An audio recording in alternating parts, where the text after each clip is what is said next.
February 11th, 2025, Tuesday of the 5th week in Ordinary Time. A reading from the book of Genesis.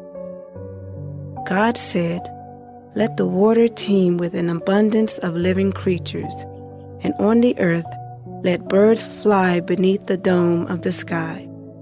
And so it happened. God created the great sea monsters and all kinds of swimming creatures with which the water teems, and all kinds of winged birds. God saw how good it was, and God blessed them, saying, "Be fertile, multiply, and fill the water of the seas, and let the birds multiply on the earth." Evening came, and morning followed, the 5th day. Then God said, "Let the earth bring forth all kinds of living creatures, cattle, creeping things, and wild animals of all kinds." And so it happened. God made all kinds of wild animals, all kinds of cattle, and all kinds of creeping things of the earth. God saw how good it was. Then God said, "Let us make man in our image, after our likeness.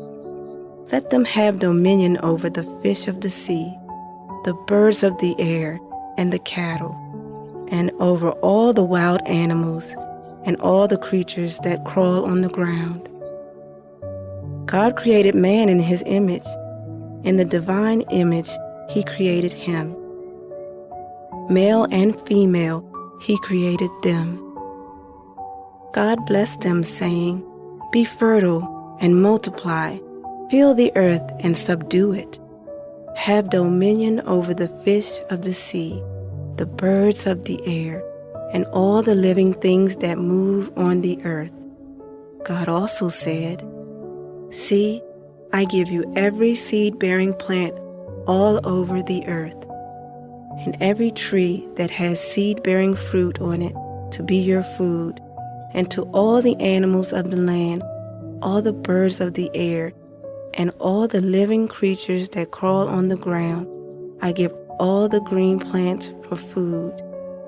And so it happened. God looked at everything he had made, and he found it very good.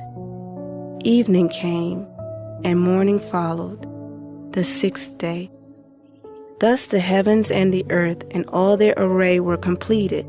Since on the 7th day God was finished with the work he had been doing, he rested on the 7th day from all the work he had undertaken.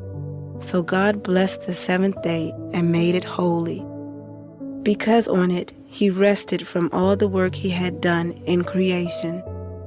Such is the story of the heavens and the earth at their creation. The word of the Lord. Responsorial Psalm. The response is, "O Lord our God, how wonderful your name in all the earth.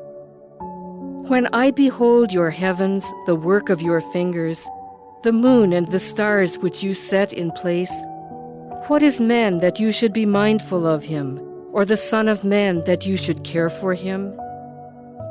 O Lord our God, how wonderful your name in all the earth. You have made him little less than the angels, and crowned him with glory and honor. You have given him rule over the works of your hands, putting all things under his feet. O Lord our God, how wonderful your name in all the earth.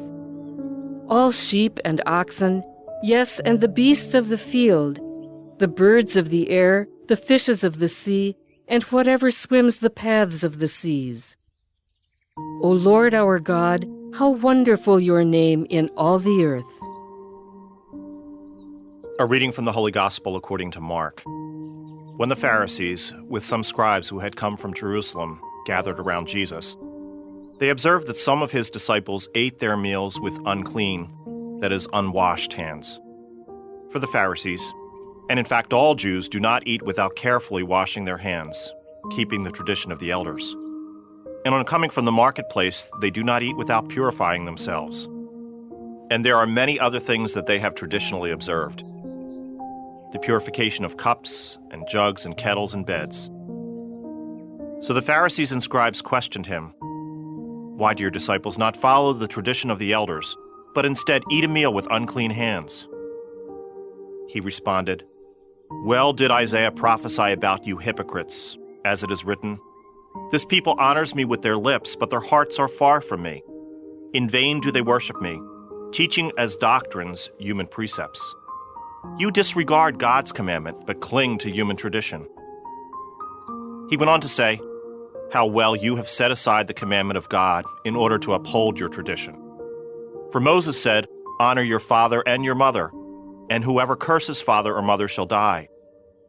Yet you say, 'If someone says to father or mother, any support you might have had from me is korban,' meaning dedicated to God, you allow him to do nothing more for his father or mother. You nullify the word of God in favor of your tradition that you have handed on. And you do many such things." The Gospel of the Lord.